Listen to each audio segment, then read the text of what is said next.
осының соңы қалай болар екен деп қорқам. Бұл қазақтың қайсы бір қызының ер көзінде дейсің? Бәрінің басы ноқталы. Жәкем, анау тұрған көлік енді сіздің шаруаңызға жегіледі. Мұнау сізге өкімет салып беретін үлкен үйдің жобасы. Бұл газетке шыққан өлеңнің ақысы. Гонорар деген осы. Бұның бәрі не үшін? Мұның бәрі партия үшін. Құлманбетіңе ақын жақ келер емес. 11 ақынды жеңіп, билеп төстеп отыр. Егер оны жеңсең, атағың айға кетті дей бер.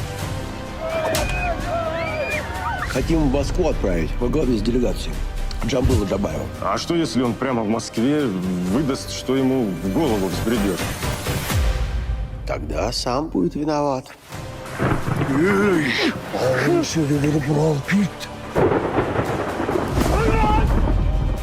Men осы бармын ба, орасан шоқпын ба? Қаншама жыр, дастан жаттадың, қисса жаттадың. Соның саған бір пайдасы бар ма? Айыл, өлеңдер өзгерген бе? Ертең халықтың ақыны болғанда мені керек те қылмассыз. Он чем ответил? Енді қудалайды. Тіреп тұрғаны болса, тастап жіберсін.